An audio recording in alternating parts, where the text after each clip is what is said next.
right, everyone. Thank you so much for joining us today, both here in person and, of course, the more than 100 people who are joining us online. My name is Jaigris Hodson, and I'm an associate professor and Canada Research Chair in digital communication for the public interest here at Royal Roads University. And I'd like to take a moment just to recognize that we are sitting today on the unceded ancestral lands of the Kasupsum and Lekwungen people. When I think about being here and the privilege of being here, I also like to think about what we can each do in our own lands and territories to give back and to recognize the people who were on this land for eons before we arrived. Now, just a little bit of housekeeping. I see everybody is wearing a mask, and I would like to thank you for that. I myself am immune compromised, and I could not be here with you today if we weren't all in masks. And similarly, people should not have to disclose the fact that they're immune compromised to be safe at an event like this. So thank you all for wearing your mask today. That's amazing and so great to see. And now, before we get started, I would love to kick us off with a message from our president, Philip Steenkamp. Thank you for hosting us today. We're so happy you are here.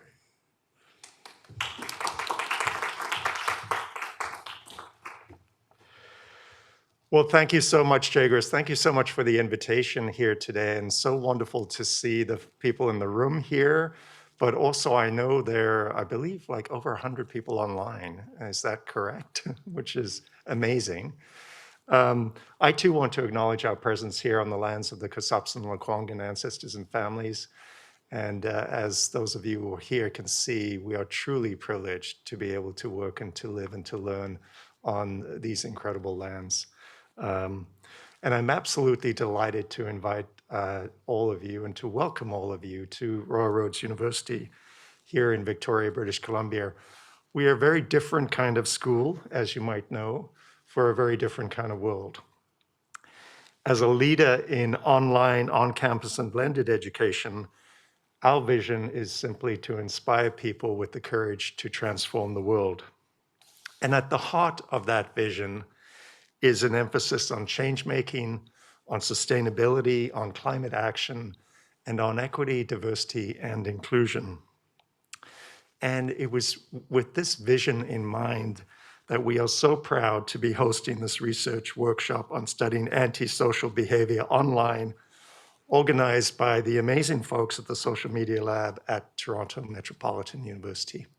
And by the way, congratulations on your new name as well. In recent years, the rising tide of online antisocial behavior such as hate speech, trolling, and cyberbullying has elevated public concern and skepticism over the perceived benefits and the promise of social media in society. And some fear that if left unattended, it will tear at the fabric of our society and will further erode Canada's social cohesion and our sense of community. And indeed, this is a problem all over the world right now. So this is a very timely workshop. And this workshop, I know, aims to examine the factors influencing the manifestation and propagation of online antisocial behavior and discuss novel mixed method approaches to study this phenomenon and its consequences online and offline. Because it is only by studying these difficult issues that we will be able to foster a more equitable, diverse, and inclusive society. So I wish all of you, all the attendees here today, a very productive event. I hope you enjoy your time at Royal Roads. And I just want to conclude with a special thanks to Dr. Jaigris Hodson, our amazing scholar here at Royal Roads. We're so proud to have you in our community, Jaigris, and for your leadership on these important issues. And I know your encouragement for us to sponsor events like this truly, makes things like this happen. So thank you so much, and thank you to all of the organizers and all of the attendees. And again, a big, huge, warm welcome to Royal Roads. So thank you so much.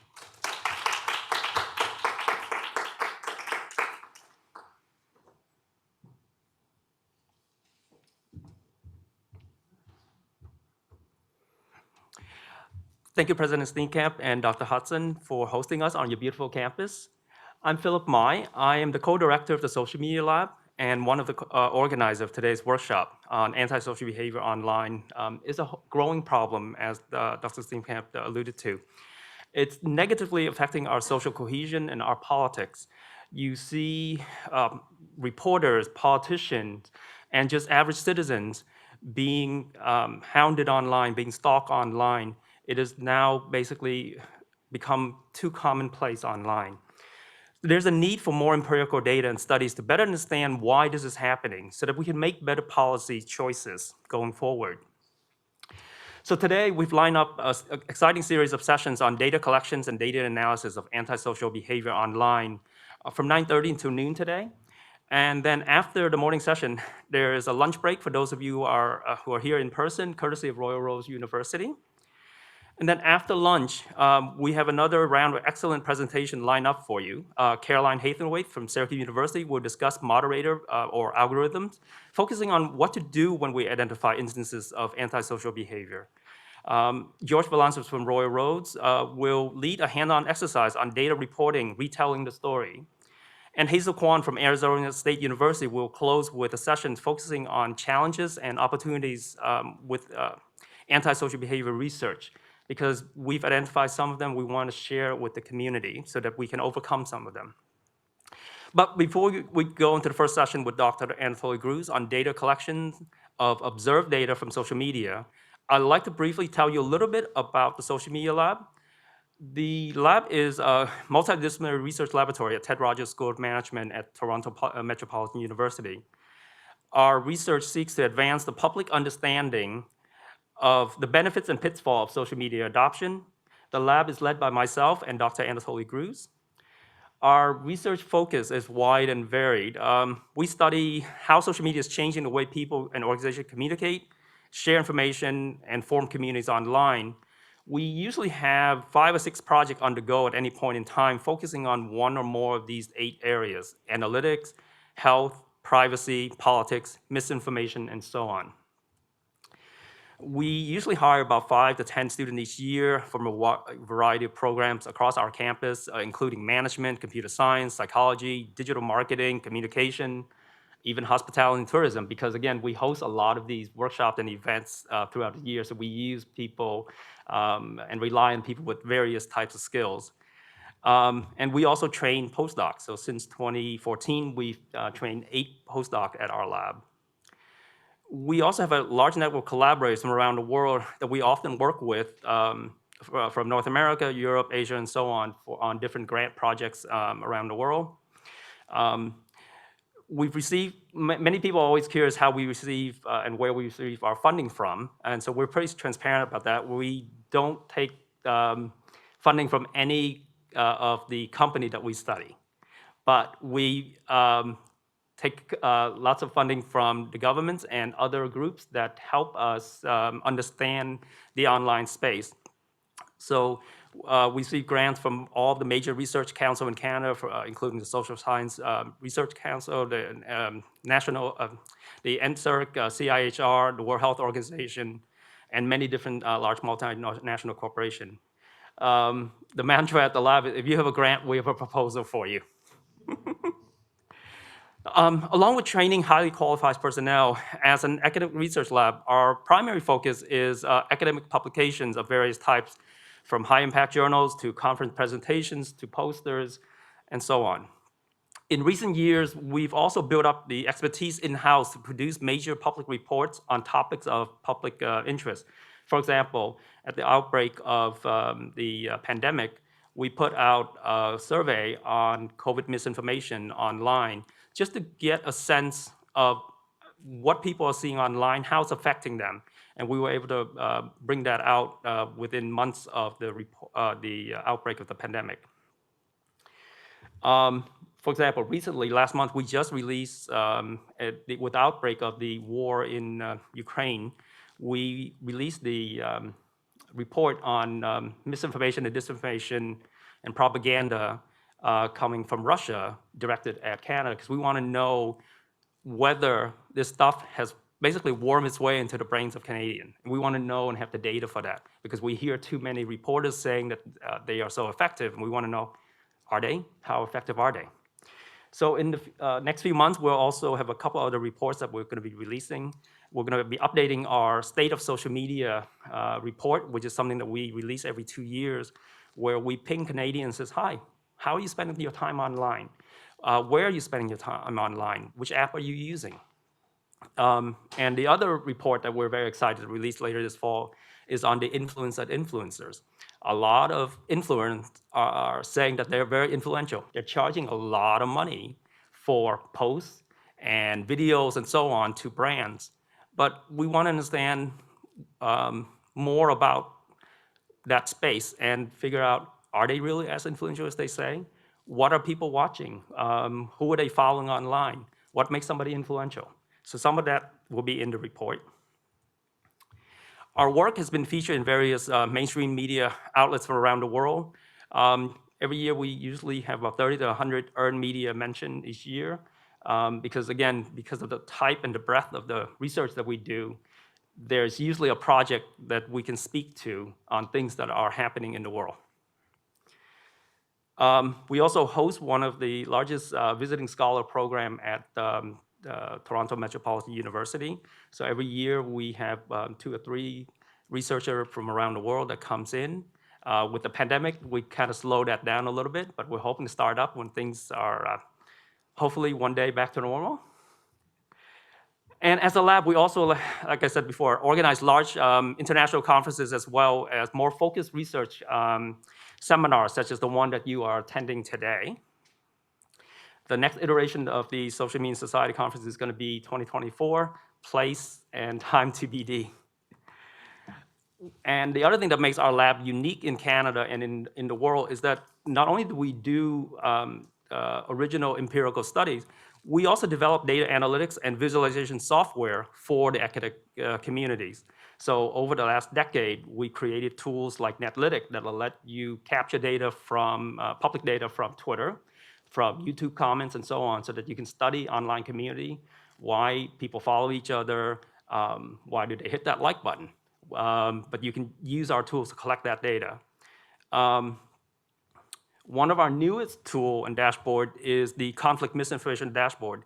It's an information dashboard that keeps track of misinformation about the Russian-Ukraine war. So every morning, policymakers and others and journalists are using this dashboard to see the type of misinformation that's currently floating around online. So this way, you can see patterns over time. We're using it in the lab to basically understand the flow of misinformation, the types of misinformation, and whether they're changing over time. So if you'd like more information about our lab, please visit the lab's website. All the tools and all the reports that I mentioned earlier are available there. And now I'd like to turn it over to our next speaker, Dr. Anatoliy Gruzd, who will go into our first session on data collection. Thank you so much.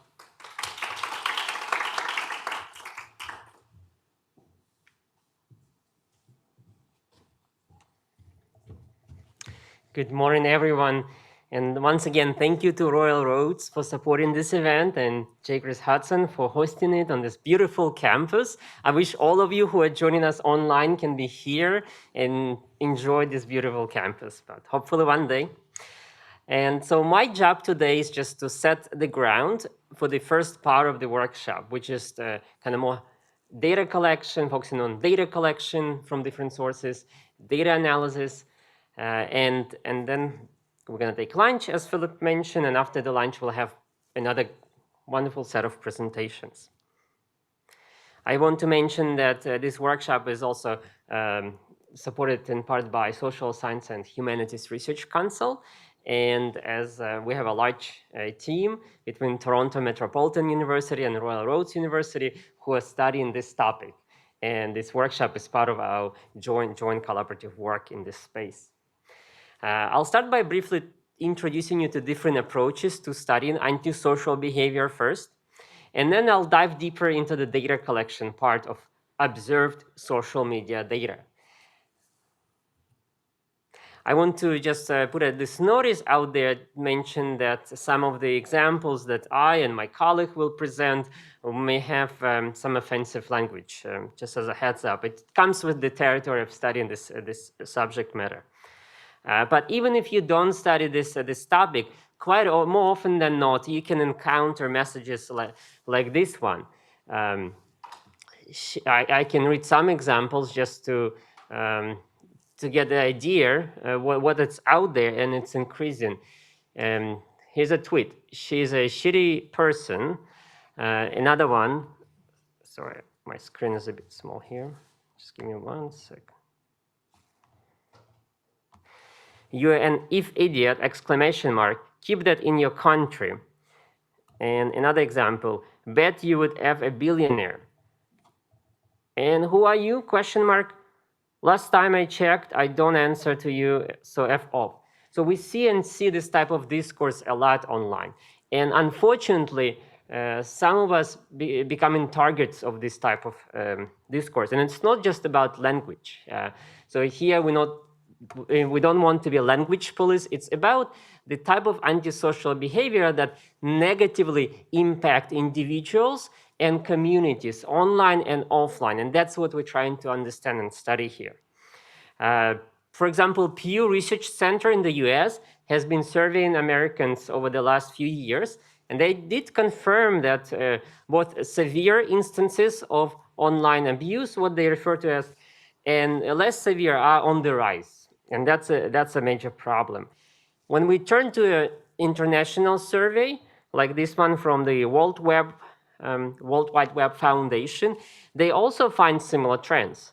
And so this particular survey looked at younger adults, and they found that half of them experience online abuse, and most of it came from social media. So what social media platforms are doing about it? That's a fair question to ask. Well, many of them initiated committees and launched developed policies that look specifically at anti-bullying, anti-harassment rules and guidelines. For example, Twitter saying that they're gonna take action on this type of tweets. I'll read some of the examples. So if a tweet promotes terrorism, they're gonna take an action on it.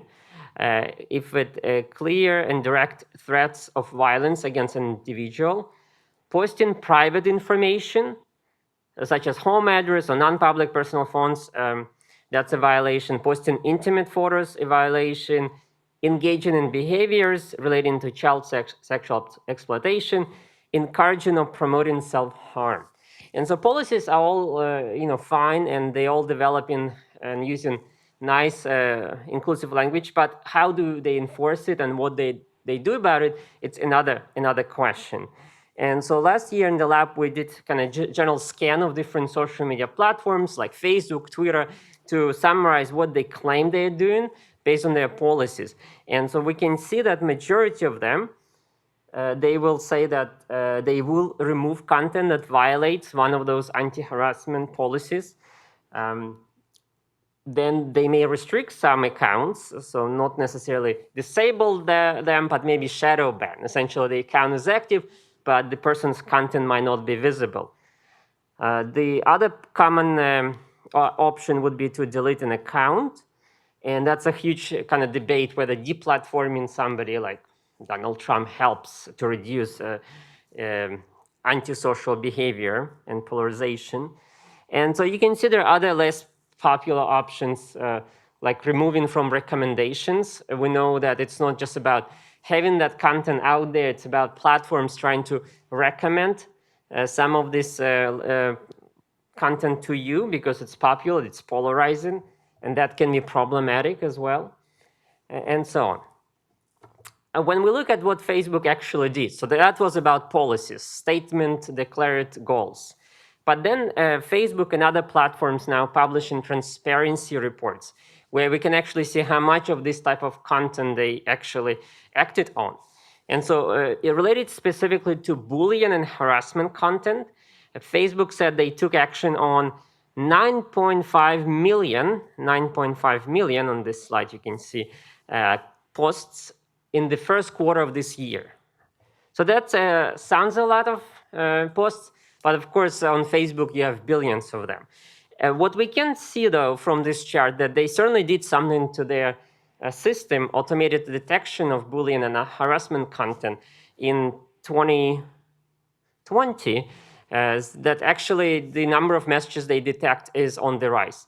It also could be, coincide with just pandemic and more people were online and just more of this content. So we don't know the reasons, factors behind some of these trends, but at least we can start asking those important questions. Then looking at the hate speech type of content, you can see also the spike in the number of messages they detected and took action on. And again, took action doesn't necessarily mean they deleted it, removed it, but that could be a bunch of other things we saw earlier. It's interesting, with hate speech, there's a jump.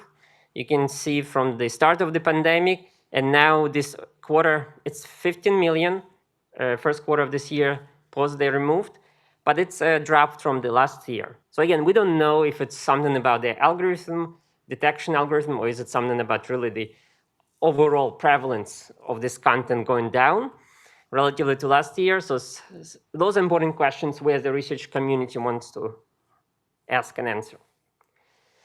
So going back to the policies, and so there are some indicators like what we see from Facebook transparency reports that the platforms are trying to do more.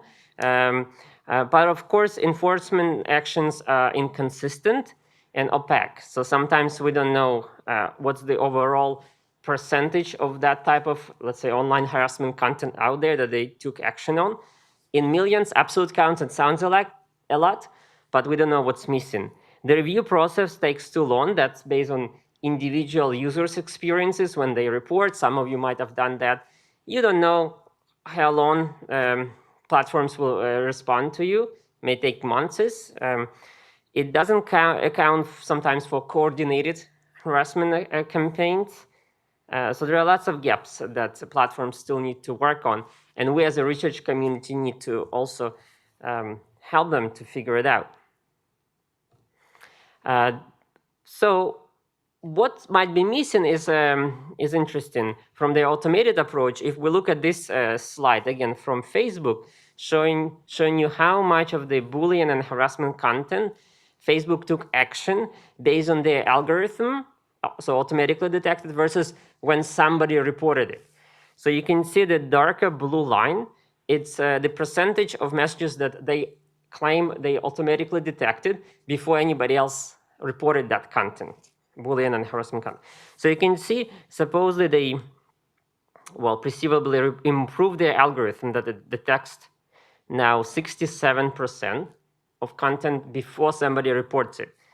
But even then, you still see 33% of the content, they rely on humans, on individual users to report it. So it's not nearly as, 80, 90% proof, the automated approach. And there are, of course, challenges. How do you differentiate and detect antisocial behavior online? Not all antisocial messages are offensive or designed to abuse someone. And for some communities, swear words, for example, can be part of the communal norm and way to socialize. So it doesn't necessarily intend to attack someone. So how do we distinguish between sarcastic texts, net speak jargons, or other content, emojis, images, memes?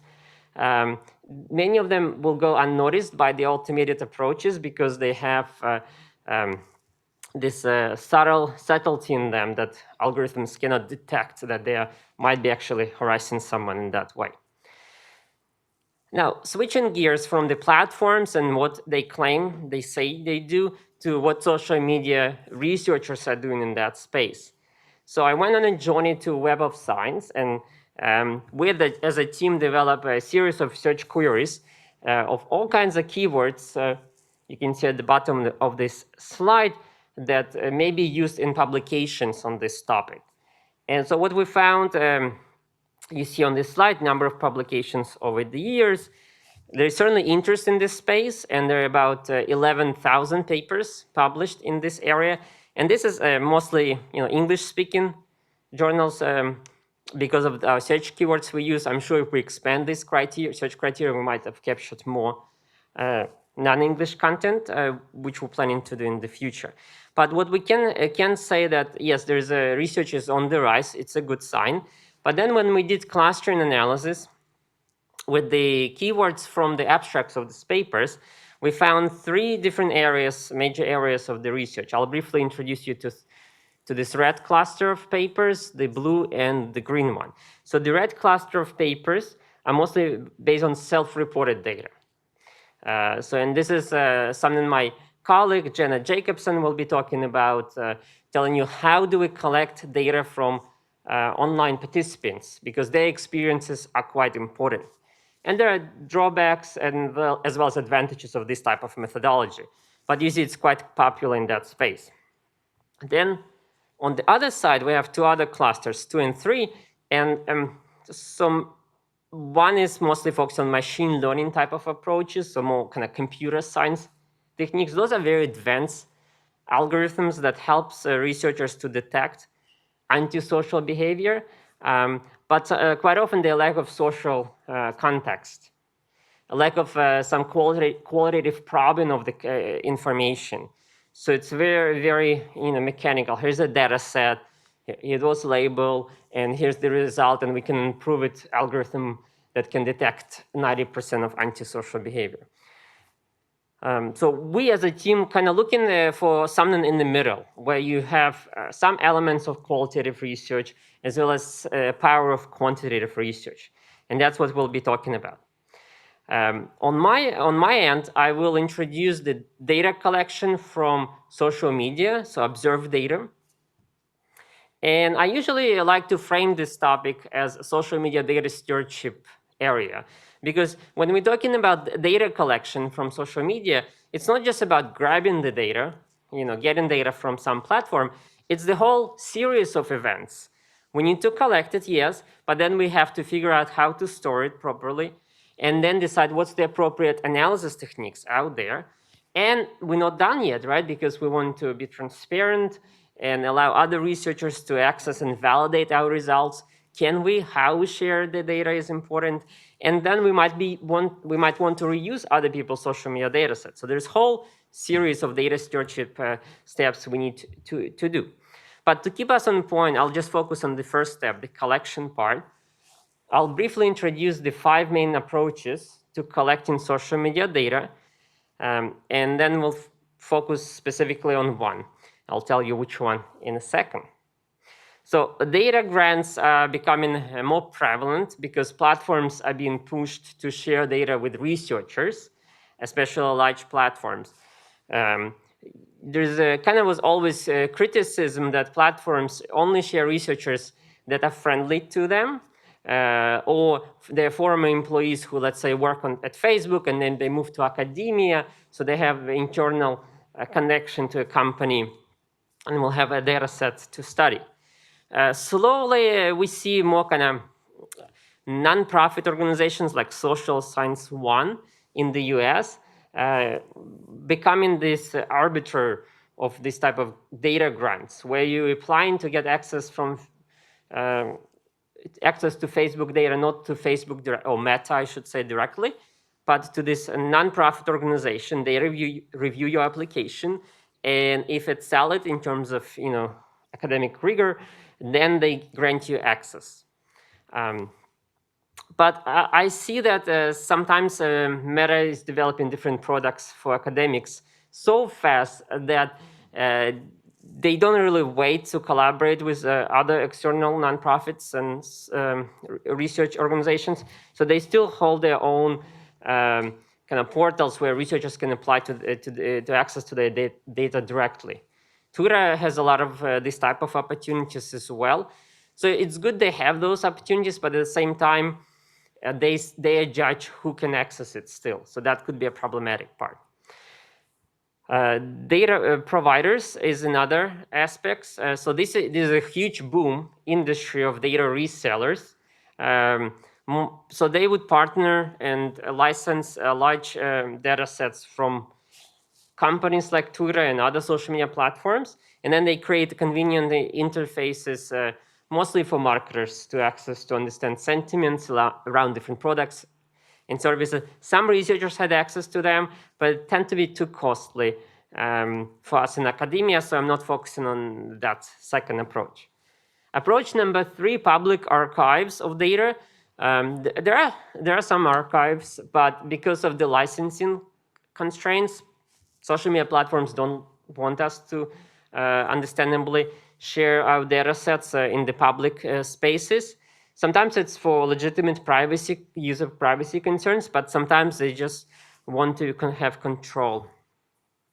When it comes to events of public interest, like elections or interventions to elections, platforms seems to be a bit more relaxed and allowing those archives, unofficial or official archives, to appear. So we've seen some interesting data sets from ProPublica in the US, especially in the area of targeted Facebook advertisement. So there are some data sets out there that may be useful. Wayback Machine actually indexes, collects some Twitter data, but most of these archives are very opportunistic, topic-driven, and sampling strategies are not very clear. So we cannot really rely on them sometimes for rigorous academic publications. Web scraping was always out there. It's not illegal, otherwise Google and other search engines would not be able to do what they do, essentially scrape the web and make it easier for us to discover content. But it often violates terms of services for social media platforms, and it's kind of gray area. I even use gray color in my slide for web scraping. We in the social media lab stay away from this approach. It's just because, again, it violates the platform's policies, but also by scraping, you may grab the data that's supposed to be private, but for whatever reasons was web accessible without a password. So the fifth and for now preferred option for most of us in social media space would be publicly available application programming interfaces or APIs. All major platforms except TikTok, although they did say they are supposedly launching the API to access their data soon, we'll see. But most of the other platforms offer easy access, programmable access to their platforms, where you can develop your query, search keywords, and retrieve data based on certain parameters.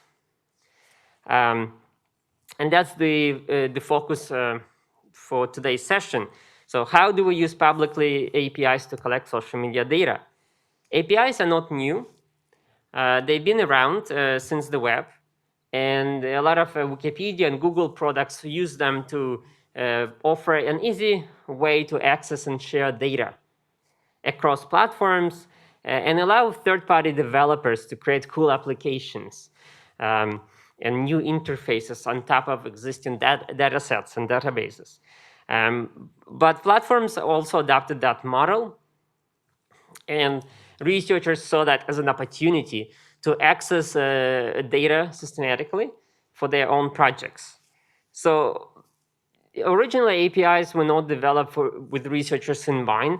Only recently that platforms, and specifically Twitter, has been friendly to researchers and offering the academic-specific APIs, like things like access to historical data and other features. But most APIs were developed for developers, programmers. And we as a research community had to adapt to this approach. So those of us who had computer science programming skills or team members who can do that, we were able to get online, write scripts, and collect data we need for research. But those who are doing more of in a social science area of research didn't have that opportunity. So in the social media lab, we made a mission to develop easy-to-use interfaces like Communalytic, and my colleague Felipe Soares will be talking about how to use Communalytic in particular as an example to do toxicity analysis a little bit later today. But the idea is essentially to empower social scientists, social science and humanities researchers to have access to observed data, publicly available data, to conduct this important research on antisocial behavior. Regardless, though, regardless of what method you use to collect data, there are some still challenges that data will not be able to help you to address fully. For example, the accounts you've collected, are they posted by, or posts you've collected, are they posted by humans or automated accounts or cyborg, something in between? Yes, there are some programs like Botometer, scripts done, implemented by colleagues in the US who estimates how likely a Twitter account is a bot or not. But at the same time, even this approach has been criticized for missing a lot of bots or labeling real accounts like bots. Because, for example, CNN account or other media accounts, they act like bots because they keep posting content frequently. So they would have a high score according to this particular bot detection tool. So there are tools that supposedly help you to detect it. They can be useful in the data exploration phase, but they're not foolproof, and they're not developed for all other, for other platforms. For Twitter, I think there are at least 3 major tools like that, but we don't have something like that for Facebook, for example, or other platforms. What we do see, however, that, again, from those transparency reports I showed you earlier, Facebook in particular claiming removing millions and millions of, in fact, it's approaching billions, as you can see on this slide, of fake accounts. That number is impressive to me. Not all fake accounts are bots, created to post and engage with us automatically, but many fake accounts would be part of those bot nets that we would be concerned about. So they're doing some cleaning of their platforms. The challenge for us in the research on antisocial behavior is that sometimes we actually do want to keep those fake accounts in our data sets. So what this chart tells you that depending on when you collect your data set, you may be missing some big violators who's been harassing individuals and groups or trolling groups. So something to keep in mind as well. So when we do this type of research, we have to be clear when and how we collect data and understand that some of the accounts might be disappearing. And if there is opportunity to recheck your data set against the API to see what content has disappeared, it can give you additional clues in terms of the rates with which platforms clean up their data sets. Another challenge is the algorithmic nature of the content.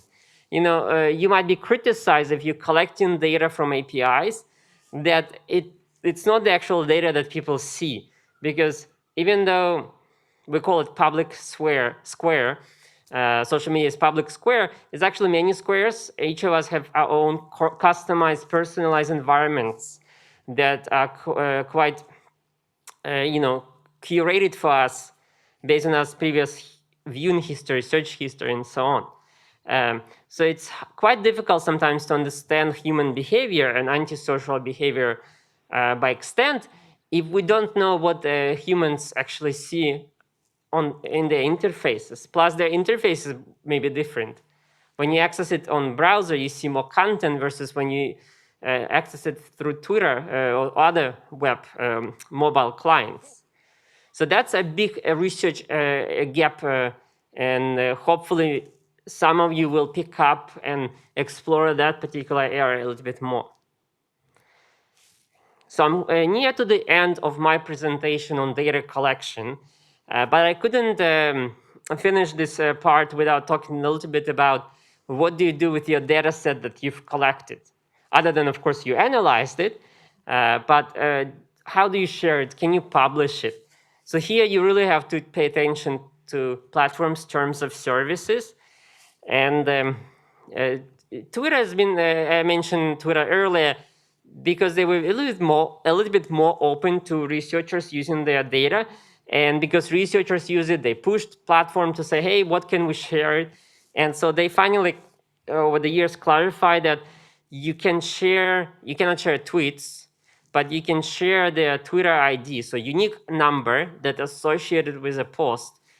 You can publish your paper or report, and And then you include a list of unique ID numbers for the posts you analyzed. And then other researchers can use third-party applications like this one on the screen, Hydrator, to recollect the data. It's not a perfect approach because when at the time other researchers recollecting the data you've analyzed, the messages that were removed by the platform or removed by the users will not be in that data set. So there will be gaps, but at least it's better than nothing. And so you can find on the internet some catalogs and data sets that people actively sharing those data sets.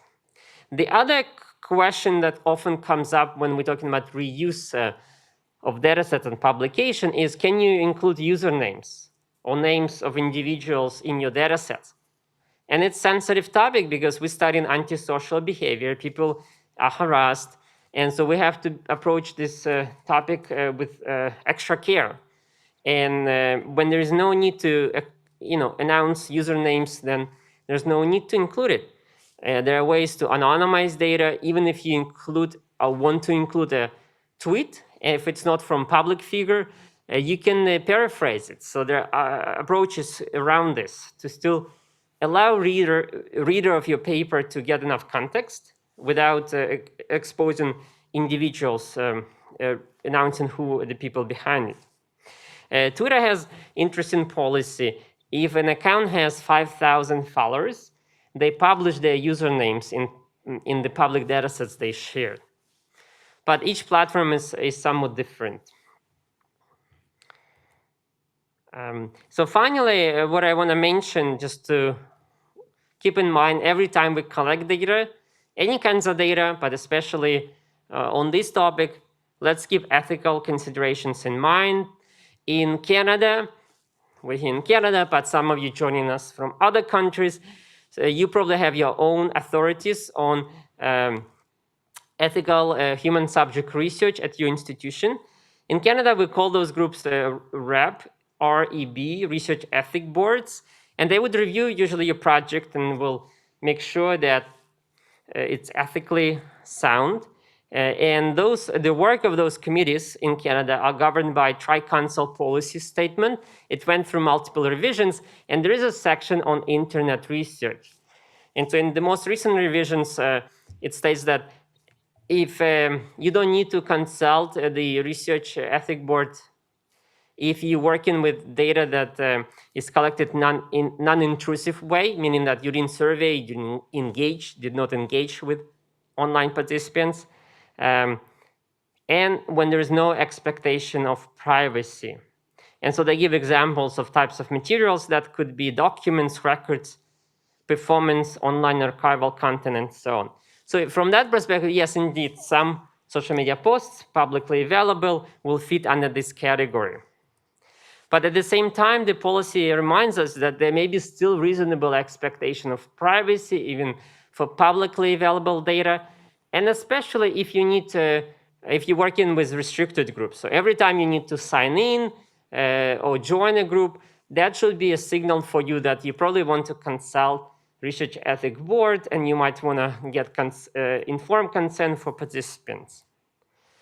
The other note from this policy that reminds us that every time you link data, so you have a pool of users on Twitter, and they engage in some trolling, online harassment there, and you want to trace them to Reddit. They might be doing cross-platform harassment, coordinated harassment campaigns. So every time you link that data, additional issues of privacy and confidentiality may come to life, and as researchers, we have to be considerate of that as well. There's some interesting work done by colleagues when they ask social media users themselves, are you comfortable? What factors makes you more or less comfortable if other researchers use your data for studies? And so in general, social media users say that research more acceptable from their perspective if it's going to a good cause, morally right, for general public good, done by nonprofit or academics like yourselves. But they also acknowledge that social media users do care about data quality, accuracy, and representation. In fact, in our own projects, we hear sometimes social media users want to be acknowledged for their contributions in some way. So it's not all of them want to be, anonymized. But regardless, special considerations should be given when studying sensitive topics and vulnerable groups. Main takeaway that social media research ethics is not one-size-fits-all approach. So it's a journey. It should be part of your research design process, and you should always consider it when you're collecting or using somebody's social media data, that privacy may vary across uses, types of uses, users, and data types. And on this note, I will conclude my presentation. I think we have some time for Q&A, and then my colleague Jenna Jacobson will join the podium, will come to the podium to talk about the other types of data that researchers in this field collect, self-reported data. We already have 4 questions from our online contingent, so thanks, online people. The first question is from Stuhl Schulman, asking, is there any published research on the efficacy of reporting abuse? He's noticed that when abuse is reported, a lot of people find ways to get around it. So is there any published research on how effective reporting abuse is? Yeah, so it's talking about impact and effectiveness of intervention strategies. I haven't seen any solid project. I'm sure there are papers, and if colleagues watching us online or in this room, I would like to hear. If you're online, just drop a reference or link to everyone of the papers that Stu asking about. And by the way, hi Stu, I wish you were here. And Stu Schulman, as many of you know, done a lot of work, especially in the space of analysis of Twitter data sets and detecting bots. So just hi Stu. In our own projects for this grant that we're currently studying, we actually budgeted the year 3, and it's a 5-year project. Year 3 and 5 will focus on assessing the effectiveness of intervention strategies. So stay tuned from my end, but if you do know about projects, just drop the link in the chat room. Yeah, and Stu has already provided us with a few links in the chat for some of this bot detection as well. The next question is from Chuks Nangwangu, asking, what is the trend of antisocial behavior from state actors? And what exists in terms of data on, for example, government officials who are engaging in antisocial behavior? Oh gosh, I love this question, and this is another understudied area from our perspective. In fact, yesterday we have our little specialist meeting before this larger workshop, and one of the areas my colleague Jaigris Hodson identifies that intersection between antisocial and misinformation. I don't know if Jaigris, you would like quickly speak to that. Sure. Thanks, Anatoly. Yeah, so misinformation is a type of antisocial behavior, or can be, when it is employed to disrupt democracy, disrupt communities, etc. And many times some of the tactics that are used to harass people or bully them online is a silencing tactic that is employed by the same people who want to drive other bits of misinformation forward. So yeah, there are definitely connections there. And unfortunately, as we know, there are state actors who engage in misinformation, and sometimes on behalf of state actors, people will sometimes engage in even online harassment. So yeah, we are aware of some of these connections and looking into them further as part of this project. Mm-hmm. And just to add, an example comes to mind is the Russian Internet Research Agency that was trying to interfere in the 2016 US election, when they actually had a coordinated campaign using bots and trolls to incite violence and essentially to create a more polarization in the US, in the American society. All right, the next up is Ahmed Al-Rawi. Dr. Gruzd, he says, is there a way to bulk search Telegram as a platform, but not specific public channels, just a bulk search? To search in terms of collect the data? Yeah, I think he means to collect the data. Yes, so actually it's very timely, another timely question. And Telegram emerged as a platform where a lot of some of these groups turn to due to the lack of moderations. So we do also interested in studying antisocial behavior and misinformation trends. And Telegram has an API, the mechanism I'm talk to you about today. It's not the easiest API to work with, but at the Social Media Lab, we are currently developing a kind of import function. So if you're a researcher interested in data from publicly available data from Telegram, in about a month, so please, again, stay tuned. We will have that import feature for Telegram platform.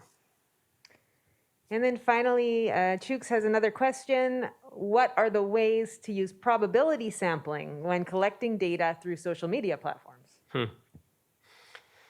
Yeah, I think we can just have a workshop, and there have been workshops on sampling from social media. It's not a straightforward approach because just by default, when we're collecting posts from social media, we're already sampling. We're only looking at individuals who are active on the platform, active contributors. But we also know that majority of people are lurkers. They not posting, they engaged, but they read. Maybe they interact with content, but often those interactions are invisible to us. I mean, I refer to liking or sharing content, and that's kind of the dark web part of the social media data. So then from that perspective, because we're already working with certain sampling strategies, then we have to consider what's APIs given to us. If we start in popular topic like COVID-19 discussions, and Twitter has a certain API that they provide, they curate that data point. They have a set of keywords that again limit how many users part of that data set. And then it depends on your also scripts, whether you're able to ingest, to consume all of the data, or whether you might be missing some of the tweets.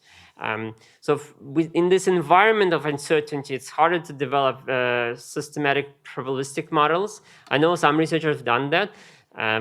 My suggestion would be just to be as transparent as possible in terms of what API you use, what search strategy you use, and during what time period.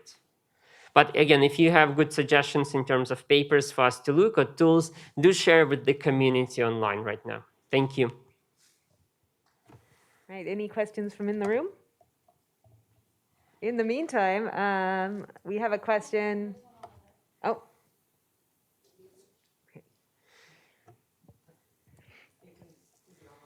Okay, in the meantime, yeah, so we have a question from Mohammed Rahan Rashid.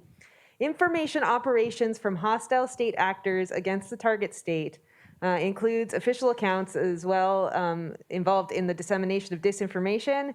What are the ethical aspects related to the research of data that are coming from, say, hostile state actors? And I would, Mohammed, I wish you were in the room because I would want to unpack your question about it from what ethical side of things you're looking at, whether it's ethical for us to study them or which side. So, Mohammed, some clarification. Are you asking about the ethics of researchers studying it or something else?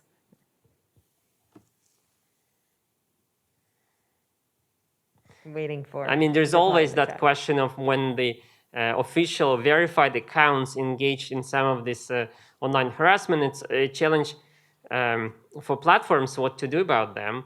It's a public figure exemption. They have no right to privacy if they are in the public eye. That's how journalists have always treated it. Oh, wait, it's saying official verified accounts involved in disinformation. So Mohammed says, I guess, the same as what Philip is saying. So it would be official public accounts. So I guess it's about the ethical aspects of doing research. I mean, from perspective of what my colleague Philip Mai just mentioned, certainly if it's a verified public account, there should not be any concerns in terms of analyzing it. In fact, we should spotlight those accounts because of their public nature, if they engaged in direct antisocial online harassment campaigns. But even if they're not verified and public accounts, we still want to know. The question is to what extent we disclose our results, whether we show them in aggregate, which is probably preferred, versus pointing to specific accounts. So it will depend on your research questions. and the community study. I think we also have a question from Caroline Hayton's right here. Is this on? Yeah, it's on. Okay.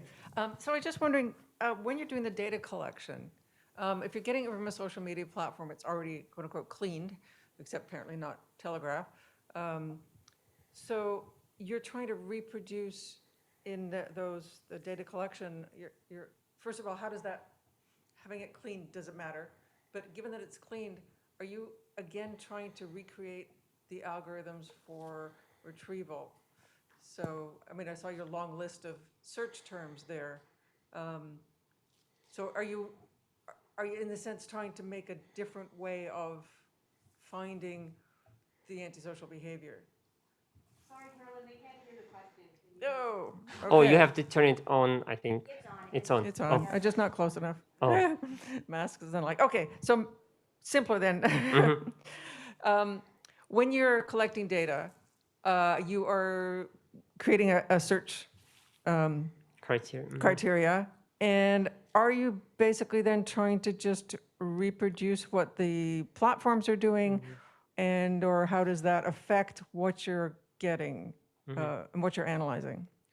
Yeah, so for us, when we decided what antisocial behavior case study to do and what kind of observed data to collect, we're usually looking for major events that may trigger antisocial behavior. So we would not ideally try to develop keyword-based search because it can be very restrictive, and people who are doing attacking might use implicit language and memes to attack someone, so you just won't capture it through the keyword-based searches. So we often either collect data based on individuals, celebrities, or other influencers that they are being attacked, like we did when we studied antisocial behavior against women of influence in India. So you have individuals, public figures who are likely to be attacked, and we're trying to understand who is doing attacking and why, potentially.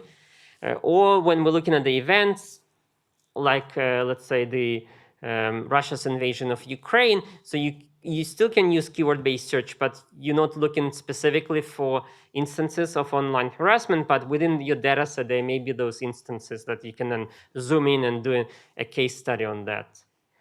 Does it answer that? Yeah.